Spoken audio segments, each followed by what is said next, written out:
మీకు ఇంకా పర్లేదనుకుంటా. May I? అర్థం కాలా. టాపర్ అవ్వాలని కలగన్నారు, అయిపోయారు. ఇదేదో మాలాంటి వాళ్ళకి అనుభవిస్తే మేము లాడర్ ఎక్కేస్తాం కదా.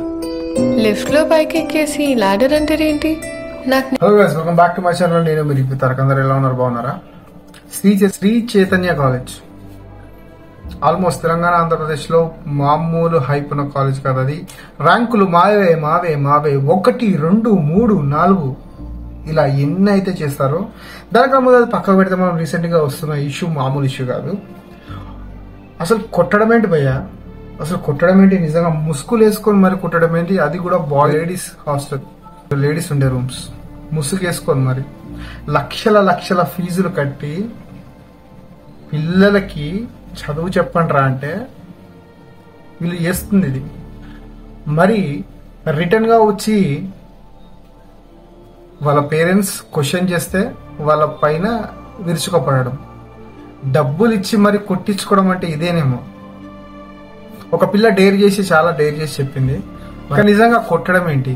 ఇన్ని లక్షల లక్షల డబ్బులు కట్టించి కూడా నిజంగా అనాల్సింది వీళ్ళని కాదు, పేరెంట్స్ ని మట్టికే అనాలి.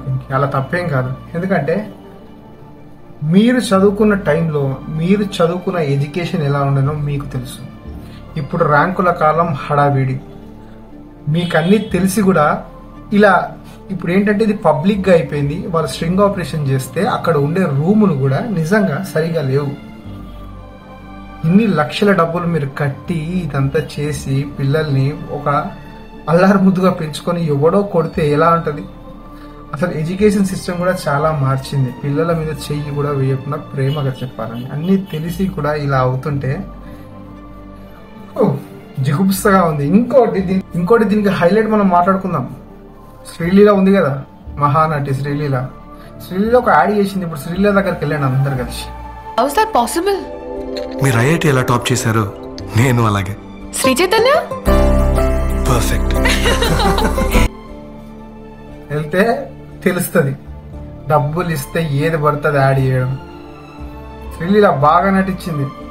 నీట్లో పాస్ కావాలంటే శ్రీ చైతన్య కాలేజ్ లో చదివినందుకు వచ్చిందంట యాక్టింగ్ ప్లస్. అది నిజంగా స్కూల్ అనేది యాజమాన్యం మంచిదే కాదు అనటంలో, కానీ ఇప్పుడు చేస్తున్న ఇదే కాదు. అడ్వకేట్ ఒక అన్న ఉన్నాడు కూడా, కుమార్ సంథింగ్ అన్న, దీనిపైన చాలా ఆపరేషన్ చేశాడు. శ్రీ చైతన్య కానీ నారాయణ కానీ ఇలాంటి ఏదైతే టెక్నో స్కూల్స్ ఉంటాయో, కాలేజెస్ ఉంటాయో వెళ్ళి వాళ్ళ సమస్యలు తెలుసుకోవడానికి వెళ్తే అక్కడ కూడా చాలా విచిత్రంగా ఆయనకి ఆన్సర్లు ఇచ్చారు. ఆయన హైకోర్టు అడ్వకేట్ లాయర్ అనుకుంటే సంథింగ్.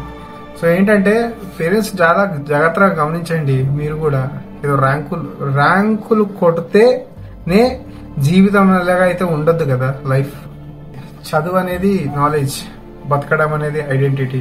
అది ఎలా అయినా బతకొచ్చు. ఒక బిల్ గేట్స్ ని ఒక ఛాయ్ వాళ్ళ డాలీ ఛాయ్ వాళ్ళ గాడు, బిల్ గేట్స్ వచ్చి నా దగ్గరికి, ఆడు అన్ఫర్ట్ గాడు. దానికి కావాల్సింది టాలెంట్, స్కిల్ ఉండాలి బతకడానికి కావాల్సింది. కానీ మరీ పేరెంట్స్ ఇలా తయారయ్యారేంటి? డబ్బులు ఇచ్చి మరీ కుట్టించుకోవడం, ఇది ఎంత మాత్రం కరెక్ట్? చూడాలి మరి ప్రభుత్వం ఏం చేస్తుందో దీని పట్ల. జై హింద్. ఫస్ట్ అయితే శ్రీలీల దగ్గరికి వెళ్ళండి.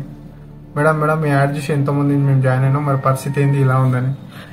డబ్బు కదా, ఏదైనా ఇస్తే సింపుల్ గా టక్కున ఒక 2 రోజులు షూట్ పెట్టుకుని స్క్రిప్ట్ రాసుకొని పోయి చేస్తారు. మరి అంతర్గతంగా వెళ్ళి ఎవరు ఆలోచించారు కదా. అది school education system right now. జై హింద్.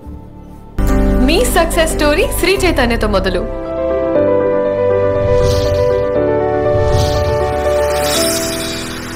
అట్లుంటది శ్రీలీల అక్కతోని.